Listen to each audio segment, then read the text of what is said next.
Hello hi friends, అందరూ praise lord. ఎలా ఉన్నారు? బాగున్నారా? నేనైతే చాలా బాగున్నా ఫ్రెండ్స్. నేను ఇప్పుడు ఒక జాలి, బాధ, సానుభూతి అనే మ్యాటర్ గురించి మీ ముందు చెప్పాలని ఆశపడుతున్నా. మొదటగా నా ఛానల్ చూస్తున్నట్లయితే సబ్స్క్రైబ్ చేసుకోండి ఫ్రెండ్స్, ఓకేనా? కానీ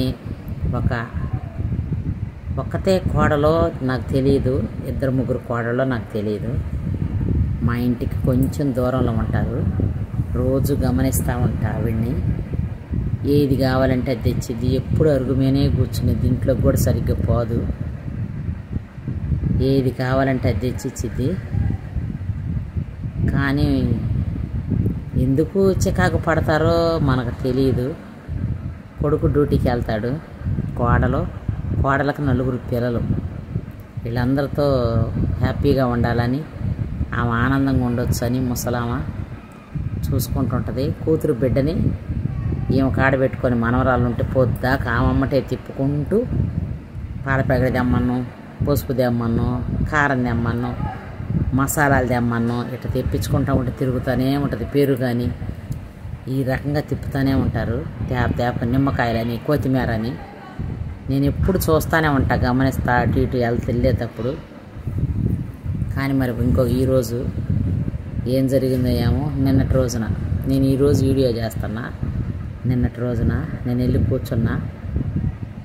నేను వెళ్తే నన్ను చూసి, రోజు చూస్తున్నా కదా నన్ను, ఇట్ట చూపిస్తుంది కాలు లోతు. నొప్పి పుడుతుంది నాకు అని నొప్పి పుడుతుంది అని సైకి చేస్తుంది. మళ్ళీ పక్కన వాళ్ళు కానీ చూస్తుంటే ఆపేస్తుంది. ఎందుకు ఆపేస్తుంది అని నేను కాసేపు కూర్చుంటాను అన్నమాట. రోజు చూస్తూ ఉంటే ఆడ మా రిలేటివ్ ఉంటే నేను కూర్చుంటే నన్ను చూస్తుంది, ఎక్కడ చెప్తుంది నొప్పి పుడుతుంది అని. కానీ వాళ్ళు చూడంగానే మళ్ళీ ఆపేస్తుంది. ఎందుకు? వాళ్ళు ఏడ, నేనైతే చెప్పను, నేను ఇంటి పక్కన ఉన్నాను కదా, కొంచెం దూరంలో ఉంటా కదా. వాళ్ళు ఏడ వాళ్ళ కోళ్ళకి చేస్తారు, మళ్ళీ మరింత కొట్టిద్దని. నేను అన్న ఏంది ఆమె సైకి చేస్తుంది అసలుకి అని అంటే, పాపం ఇప్పుడు చీపురు కట్టతో తెగ కొట్టింది ముసలమ్మని. నాకు జాలి వేసింది. ఏం చేస్తా, పోతే ఇంకా అతి కొట్టిద్దని ఏమో, అడ్డం పోలేదు అని చెప్పని అన్నారు. అప్పుడు నాకు జాలి వేసి దగ్గరికి పోయి రా అంటుంది. పోయే తల్లికి వాళ్ళ మనవడు వస్తున్నాడు. మళ్ళీ మనవడు చూసి ఆగిపోయింది చెప్పకుండా. అట్లా భయభ్రాంతులకి గురి చేస్తున్నారు. పేరుకి ఇంట్లో పెట్టుకొని మళ్ళీ పేరుకి అత్తమ్మ, కొట్టేది కోడలు. కానీ నేను అన్న ఒక వీడియో చేయకూడదంటారా అన్న. ఎందుకులే మనకు పాపం, పోనీలే అని అంటున్నాడు. చూడండి ఫ్రెండ్స్ ఎలా ఉందో. అత్త కొట్టాల్సింది, అత్త కూడా కొట్టకూడదు, మాటలతో చెప్పాలి. ఇవాళ రేపు కొట్టే హక్కులు ఎవరికి లేవు. కోడలకే లేదు, మొగుడికే లేదు కొట్టే హక్కు. కానీ ముసలం అయిపోయినాక పరిస్థితి చూడండి ఎలా ఉందో. మొన్న చూస్తేనేమో సద్యాన్నం పెట్టినందుకు ఒక మామగారిని కొట్టారు, ఇవాళ అత్తగారు. ఈ అరాచకాలు కోడళ్ళు చూడు ఎలా చేస్తున్నారు. మళ్ళీ నైస్గా తయారయ్యి ఉంటారు వాళ్ళు. కానీ అత్తల మట్టికి ఇలా సాధిస్తున్నారు. అన్నిటికీ పంపించి తెప్పించుకుంటారు. తీరా చూస్తే ఇలాగ ఉంటారు. నీకు ఈ మ్యాటర్లేనమ్మా అని అనుకోవద్దు. లోకంలో జరిగే నేను చెప్తున్నా. మీరు ఎవరన్నా అట్ట ముసలోళ్ళని హట్ చేసి ఉంటే దయచేసి ఇక మీదటి నుంచి మానుకోండి. తాతకు పెట్టిన బొచ్చి అంట తలాగిటేనంట. ఇవాళ నువ్వు కొడుతున్నావు, ఓపిక ఉంది, కండలు ఉండయని. రేపటి రోజున వాళ్ళు కొడితే చెప్పండి ఫ్రెండ్స్. రేపటి రోజున నీకు వచ్చే కోడలు కొట్టరా? నీకు కూడా కొడుకు ఉన్నాడు, లేకపోతే కూతుళ్ళు ఉన్నారు. 3 కూతుళ్ళు, 1 కొడుకు. అల్లుళ్ళు, కూతుళ్ళు కూడా చూస్తున్నారు కదా. అల్లుళ్ళు చేత అయినా కొట్టారు. మా నాయనమ్మని తెగొట్టేది మా అమ్మ అని చెప్తే అప్పుడు ఏడబెట్టుకుంటాను నీ మొఖం. ఇదే నాకు నచ్చని పనులు. అందుకే ఫ్రెండ్స్ మీతో పంచుకోవాలని నేను ఆశపడుతున్నా. ఇక మీదట ఎవరైనా సరే పెద్దలను గౌరవించండి దయచేసి. పెద్దలను గౌరవించి పెద్దలకి బుక్కెడు ముద్ద కోసం వాళ్ళు ఉంటున్నారు. అనాథ శరణాలయానికి వెళ్తే ఎందుకు ఈ మనవరాళ్ళని వీళ్ళని చూసుకుంటా ఉండొచ్చు అని. ఆ బుక్కెడు ముద్ద కోసం వాళ్ళని వేసే ముద్ద కోసం ఎందుకు వాళ్ళని అట్టాకు కొట్టేది చెప్పండి ఫ్రెండ్స్. నాకైతే అట్ట అనిపిస్తుంది. మరి మీకేమనిపిస్తుందో నాకైతే కామెంట్ చేయండి ఫ్రెండ్స్. ఎందుకంటే నాకు నచ్చని పని ఏంటంటే పెద్దవారిని కొట్టకూడదు అనే పాయింటే నాది. కానీ ఇవాళ రేపు ఎవరు ఆగటల్లా, ఎందుకు ఏమో ఆవేశాలు నాకు అర్థం కావట్లే అసలు. ఆ ఆవేశంలో ఏమవుతుంది? దేవుడు క్షమిస్తాడా మనల్ని? ఏమన్నా క్షమించడు కదా.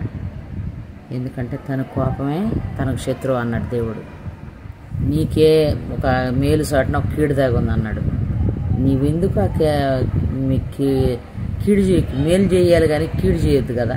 కీడు చేస్తావు, నీకే మేలు జరగదు. ఒక కీడు చాటున ఒక మేలు దాగుందని అట్టాటి మేలు పొందుకోవాలి. కానీ అత్తన కొడితే నోరు బారేసుకొని వరదాగా ఏమొచ్చింది చెప్పు. ముసలోళ్ళు ఆమె ఉంటే అంత సేకరి చేస్తుంది. పాల ప్యాకెట్ తెచ్చింది, పెరుగు ప్యాకెట్లు తెచ్చింది, నిమ్మకాయలు తెచ్చింది, ఉప్పు ప్యాకెట్ లేదంటే ఉరుగుతూనే ఉంటుంది. ట్యాప్ ఉరుగుతూనే ఉంటుంది. షాప్కి ఇంటికి. కానీ ఆమెను కూడా సాధిస్తున్నారు. పని చేయని వాళ్ళంటే సరే కోపం వస్తుంది. దాన్ని చూస్తేనే నాకు ఆవేశం పెరుగుతుందన్న పర్వాలేదు. పని చేసి ఆమెను కూడా కొడుతున్నాడు. తనకి ఇంకొక బిడ్డ ఉంటే కొట్టిద్దా? 4 బిడ్డలను కదా ఆల్రెడీ. ఇంకొక బిడ్డను కంటే కొట్టిద్దా? ఆ బిడ్డను కూడా ఇది చూసుకునేది కదా, వండుకుని పెట్టిద్దిగా. అలా ఉంది. ఆమె కూడా ఒక బిడ్డ అనుకొని సాకొచ్చుగా, సాకరు. ఎందుకంటే వాళ్ళ అమ్మ వాళ్ళ నాన్నలాగా అత్త మామని సూత్తల. ఎందుకంటే నా కళ్ళతో నేను చూస్తున్నాను కాబట్టి. ఇవాళ రేపు ఎవరన్నా ఒక్కళ్ళు ఉన్నారు అంటే ఎంతో పుణ్యాత్ములు వాళ్ళు, ఎంతో గుణగణాలు సంపాదించుకున్న వ్యక్తులు. అంతేగాని ఇట్లా అసూయతో అత్తని సాధించేవాళ్ళంటే నాకు చెడ్డ చిరాకు. ఎందుకో ఏమో మరి. ఎందుకంటే అందరిని ప్రేమించాలి. అందరిని ప్రేమించేవాడినే దేవుడు ప్రేమిస్తాడు. అది తెలుసు కానీ ప్రేమించాలి. ఎందుకంటే ఈ లోకం అట్లా తయారైంది కాబట్టి ఫ్రెండ్స్. మీకు కానీ నా ఛానల్ నచ్చినట్లయితే సబ్స్క్రైబ్ చేసుకోండి, లైక్ చేయండి. పెద్దవారిని గౌరవించండి, ప్రేమించండి. ఇంట్లో ఒక పెద్ద దిక్కుంటే ఎంత ఆసరో అది అనుభవించే వాళ్ళకైతే తెలిసిద్ది, అనుభవించిన వాళ్ళకి తెలియదు. మీరు ఎక్కడికన్నా ఊరికే వెళ్తారు, ఆమెను ఇంటికాడ పెట్టిపోతారు, ఎంత బాగుండేది. బయట వాళ్ళని అయితే నమ్మి పెట్టిపోతామా? ఇంట్లో పెద్ద ఆవిడ ఉండబట్టే కదా. తాళాలు వేసిపోయినా గిలే. కొంతమంది అంటారు మమ్మల్ని ఆడకబానిరమ్మా, ఈయనొకడు నా ప్రాణానికి, ఈయన వల్ల మేము ఇల్లు విడిచిపెట్టి పోలేకపోతున్నాం అంటారు. ఎందుకు? వాళ్ళ మేన పెట్టిపోతే వాడు కాపలా కాయరు. వాళ్ళకన్నా మీరు బాగా కాసుకుంటారా? ఈ ఊరిలో తిరిగినోళ్ళు, ఆ ఊరిలో పెరిగినోళ్ళు, వాళ్ళని మించి ఎవరన్నా వస్తారా ఇళ్ళకి దొంగలుగా? ఒక చిన్న అపోహ గిలి పెట్టుకొని వాళ్ళని చూడలేక ఈ మాటలు వస్తాయి ఫ్రెండ్స్. మీకు కానీ పెద్దవారు ఉంటే చాలా కొండంత ధైర్యం అన్నమాట. నమ్మండి నా మాట. వాళ్ళ ఇంట్లో వదిలిపెట్టిపోయారనుకో చీపిరి పుల్ల కూడా బానీరు. ఇది షూరు. నేను అనుభవంతో చెప్తున్నా. ఓకేనా? నచ్చితే లైక్ చేయండి, షేర్ చేయండి, సబ్స్క్రైబ్ చేయండి ఫ్రెండ్స్. ఓకేనా? Bye bye.